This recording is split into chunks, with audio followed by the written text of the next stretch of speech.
आज हम तो ऐसे म्यूचुअल फंड के बारे में बात करने वाले हैं जिन्होंने अपने इन्वेस्टर्स को काफी शानदार रिटर्न बना करके दिया हुआ है। और इंडिया के अंदर ज्यादातर लोगों के पोर्टफोलियो में इन दोनों में से एटलीस्ट एक म्यूचुअल फंड आपको देखने को मिलने ही वाला है।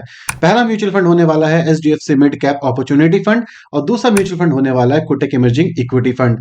ये जो दोनों के दोनों म्यूचुअल फंड है ये आज की डेट में है तो मिड कैप कैटेगरी के, लेकिन जब इनकी शुरुआत हुई थी ये दोनों के दोनों मिड कैप कैटेगरी के म्यूचुअल फंड थे ही नहीं। इसको मैं आगे जाकर के एक्सप्लेन करने वाला हूं और समझाने वाला हूं कि म्यूचुअल फंड कैटेगरी कैसे डिसाइड होती है। पूरा कंपैरिजन भी करेंगे। हर एक चीज छोटी सी छोटी डिटेल के ऊपर हम फोकस करेंगे और जानने की कोशिश करेंगे कि आपके पोर्टफोलियो में आज के लिए कौन सा म्यूचुअल फंड हो सकता है। दोनों म्यूचुअल फंड अगर आपके पोर्टफोलियो में है तो क्या वो अच्छे हैं या फिर नहीं है, और इन लॉन्ग टर्म कौन सा म्यूचुअल फंड आपको ज्यादा अच्छे रिटर्न बना करके दे सकता है। शुरुआत में ही बता दो दोनों के दोनों म्यूचुअल फंड बहुत ज्यादा अच्छे हैं, तो जो कंपैरिजन है वो काफी ज्यादा टफ होने वाला है। मेरा नाम है अभिषेक उपाध्याय, आप देख रहे हो कॉफी थिंकर्स। शुरू करते हैं अपनी वीडियो। आई होप आपको मेरी स्क्रीन दिख रही होगी और जो पहला म्यूचुअल फंड है वो है HDFC mid cap opportunity fund. दूसरा फंड है हमारा कोटक इमर्जिंग इक्विटी फंड। अगर आप देखोगे जो दोनों की रेटिंग है वो इस समय पे 4 स्टार के आसपास है, जो कि एक बहुत ही अच्छी रेटिंग मानी जाती है। वहीं पे अगर हम बात करें जो ग्रीन डंडा आपको दिखेगा वो दिखेगा एचडीएफसी मिड कैप का, और जो लाइटली पर्पल कलर का है वो है हमारा कोटक इमर्जिंग इक्विटी फंड का। अगर हम यहाँ पे देख रहे हैं जो 5 साल के रिटर्न है उसके अंदर आप देख सकते हो ऑन एन एवरेज जो हमारा कोटक इमर्जिंग है वो हमेशा बीट करता दिखा है हमें एचडीएफसी को। तो 5 साल के जो रिटर्न है उसके अंदर कंसिस्टेंसी के साथ बीट करा है हमारे कोटक इमर्जिंग ने एचडीएफसी मिड कैप को। वहीं पे अगर हम 3 साल के रिटर्न की बात करें कि 3 साल पहले आपने इन्वेस्ट किया होता तो काफी अच्छे लेवल पे इस वाले जोन के अंदर जो हमारा एचडीएफसी है उसने सरपास कर दिया है कोटक इमर्जिंग इक्विटी फंड को। वहीं पे अगर हम 1 साल के रिटर्न्स की बात करें तो 1 साल के अंदर एक बहुत ही मेजर गैप यहाँ पे बना लिया है एचडीएफसी मिड कैप में। तो आपको ये तो पता चल गया होगा कि अगर आप म्यूचुअल फंड में हमेशा टॉप म्यूचुअल फंड में रहने की कोशिश करोगे तो आपको ऐसा नहीं है कि हमेशा टॉप के रिटर्न मिलेंगे, बिकॉज म्यूचुअल फंड का कुछ साइकिल्स होती है, कुछ स्टॉक्स होते हैं जो कि एक सर्टन टाइम पे काफी अच्छे तरीके से काम करते हैं। और इसी वजह से आपको ये डिफरेंस देखने को मिल रहा है दोनों के दोनों म्यूचुअल फंड में।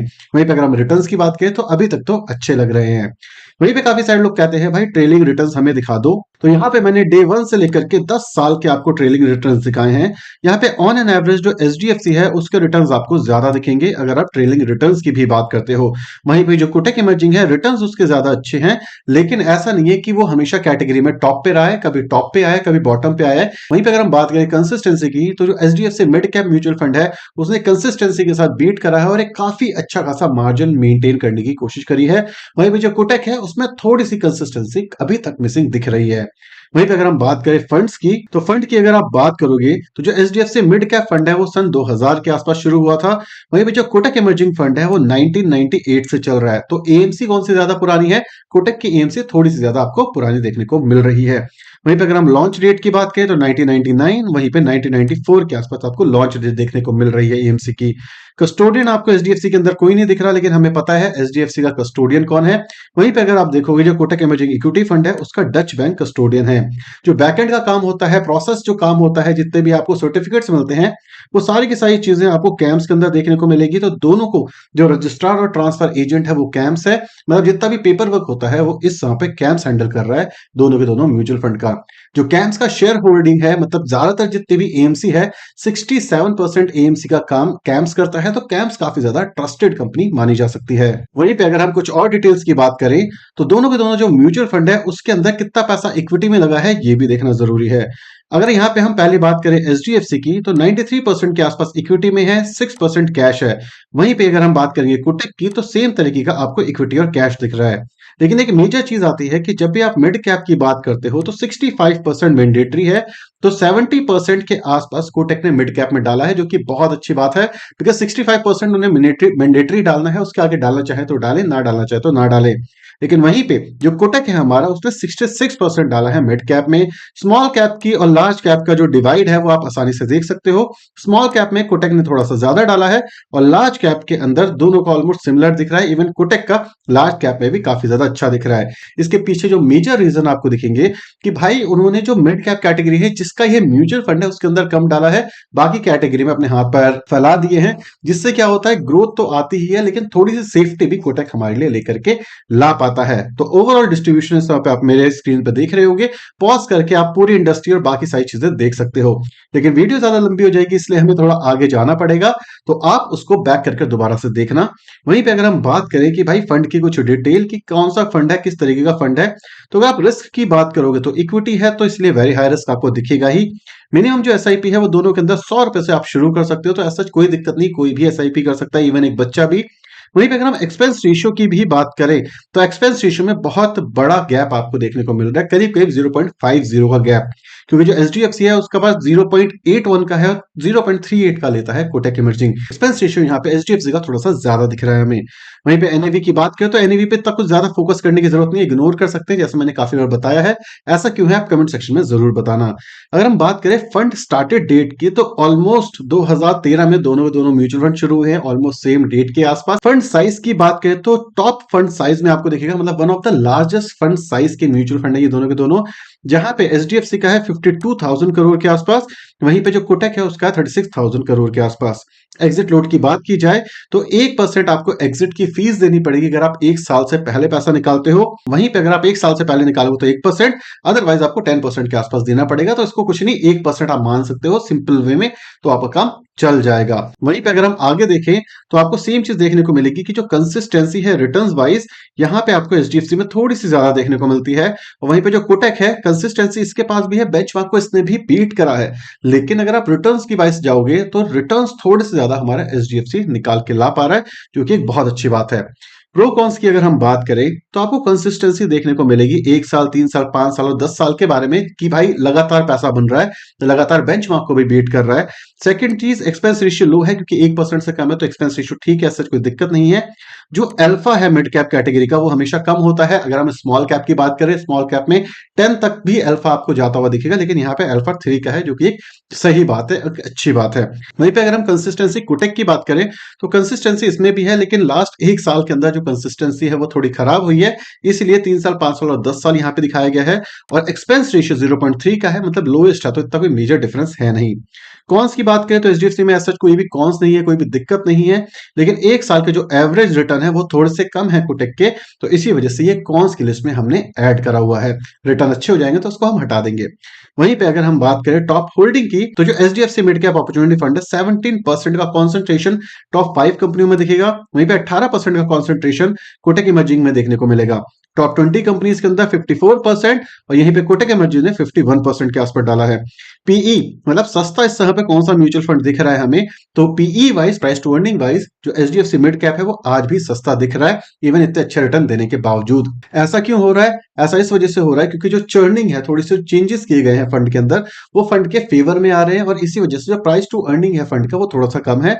और यहाँ पे जो कोटक इमर्जिंग है उसका पीई थोड़ा सा हाई दिखता है हमें। पीबी की बात की जाए तो यहां पर भी आपको कोटक जीतता हुआ देखने को मिलेगा। टर्नओवर रेशियो मतलब पोर्टफोलियो कितनी तेजी से चर्न होता है, दोनों का जो चर्निंग है वो बहुत कम है, जो कि 13% और 15% के आसपास। इक्विटी के अंदर 94% पैसा डाला है, और 93%, इवन 94% आप कंसिडर कर सकते हो, इक्विटी में पैसा डाला है, और 6% के आसपास दोनों म्यूचुअल फंड के अंदर। तो ऐसा कोई दिक्कत नहीं है अभी तक, ओवरऑल तरीके से अच्छे पोर्टफोलियो दिख रहे हैं, अच्छा कॉन्सेंट्रेशन दिख रहा है, लेकिन कहीं ना कहीं थोड़ा सा जो एज है वो हमारा एचडीएफसी मिड कैप लेके जा ही रहा है। वहीं पे कुछ और डिटेल्स की बात करें तो आपको जो होल्डिंग है वो देखने को मिलने वाली है एचडीएफसी की। ये जो 10 कंपनियां हैं ये टॉप होल्डिंग के अंदर आती है एचडीएफसी की, जिसके अंदर इंडियन होटल है जो कि काफी पुराना स्टॉक है, जो कि इनके पोर्टफोलियो में आज भी देखने को मिल रहा है। मैक्स फाइनेंस, फेडरल बैंक और बाकी सारे आप देख सकते हो। और इसी तरीके का आपको कोटक के अंदर भी देखने को मिल रहा है, supreme industry, solar industry, persistent system, Oberoi realty. ऐसे जो स्टॉक्स हैं ये ऐसे स्टॉक्स हैं जो कि इन दोनों के दोनों म्यूचुअल फंड ने लॉन्ग टर्म के लिए होल्ड करे हुए हैं, और इसी वजह से चर्निंग कम रहती है। किसी को एक स्टेबल पोर्टफोलियो चाहिए, दोनों के दोनों म्यूचुअल फंड का काफी स्टेबल पोर्टफोलियो आपको देखने को मिल रहा है। अब कुछ रेशियो देख लेते हैं जो कि इंपॉर्टेंट है। अगर हम स्टैंडर्ड डिवीजन की बात करेंगे तो 14 का आपको देखने को मिल रहा है, कोटक इमर्जिंग का 13 है। शार्पन रेशियो की बात की जाए तो 1.73 और 1.5 देखने को मिल रहा है, ऑलमोस्ट सिमिलर दिख रहा है। वहीं पे बीटा की बात की जाए तो 0.91, 0.85 के आसपास है, सिमिलर है, मतलब बहुत ज्यादा ज्यादा वॉलेटाइल नहीं आपको देखने को मिलेंगे म्यूचुअल फंड।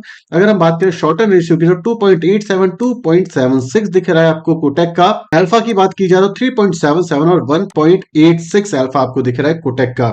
तो अगर हम मेजर यहाँ पे जो पॉइंट है, जो दो इंपॉर्टेंट पॉइंट है अल्फा और बीटा, इसको अगर हम कंपेयर करेंगे तो जो कोटक है उसका जो बीटा है वो भी थोड़ा कम है और उसी के साथ साथ अल्फा थोड़ा कम है। मतलब मार्केट अगर रिकवर करती है तो इतनी तेजी से जो कोटक इमर्जिंग इक्विटी फंड है वो रिकवर नहीं कर पाता। रिकवर डेफिनेटली करता है, लेकिन हम कंपेयर करेंगे अगर एचडीएफसी से तो एचडीएफसी का भी बीटा कम है और अल्फा काफी ज्यादा है, इवन डबल है कोटक इमर्जिंग से। तो जो ग्रोथ है, ग्रोथ आपको एचडीएफसी मिड कैप में ज्यादा दिखेगी और कोटक के अंदर ग्रोथ थोड़ी सी कम दिखेगी, बिकॉज जो अल्फा है वो जनरेट नहीं कर पा रहा है कोटक इमर्जिंग इक्विटी फंड। वहीं पे अगर हम बात करें ओवरलैपिंग की कि किसी के म्यूचुअल फंड पोर्टफोलियो में दोनों के दोनों म्यूचुअल फंड है, तो उस केस के अंदर कितना ओवरलैपिंग देखने को मिलती है। अगर हम बात करें ओवरऑल पोर्टफोलियो की तो 25% ओवरलैपिंग आपको म्यूचुअल फंड्स दोनों पोर्टफोलियो में देखने को मिलता है। मतलब 23 ऐसे स्टॉक्स हैं जो कि दोनों के दोनों म्यूचुअल फंड्स के अंदर सेम है। वहीं पर जो यूनिक स्टॉक्स हैं 45 एचडीएफसी मिड कैप में, 57 यूनिक स्टॉक हैं कोटक इमर्जिंग इक्विटी फंड के अंदर, जो कि आप यहाँ पे देख सकते हो, दोनों के दोनों नंबर यहाँ पे दिख रहे हैं आपको। तो अगर आपके पोर्टफोलियो में दोनों के दोनों म्यूचुअल फंड है तो ओवरलैपिंग काफी अच्छे खासे लेवल पे है। ऑन एन एवरेज 30% तक की ओवरलैपिंग चल जाती है, ऐसी कोई दिक्कत वाली बात नहीं होती। लेकिन आपको ये याद रखना चाहिए कि ओवरलैपिंग है वो एक मेजर रोल अदा कर सकती है। अब मुझे पता है काफी सारे क्वेश्चन आएंगे कि मेरे पोर्टफोलियो में दोनों के दोनों म्यूचुअल फंड है, क्या करना चाहिए। कोई दिक्कत नहीं है, ओवरलैपिंग 25% के आसपास चल सकती है। ऑन एन एवरेज 30% की ओवरलैपिंग आपके पोर्टफोलियो में कई केसेस के अंदर देखने को मिलती है, तो 30% तक चल सकता है। सेकंड क्वेश्चन मुझे पता आने वाला है कि भाई कौन सा म्यूचुअल फंड ज्यादा अच्छा लग रहा है लॉन्ग टर्म के लिए। देखो, अगर आपको ग्रोथ देखनी है कि ग्रोथ काफी अच्छी हो, अल्फा काफी अच्छा हो, तो हमने देखा है कि कंसिस्टेंसी का अल्फा क्रिएट करा है हमारे एचडीएफसी मिड कैप ने।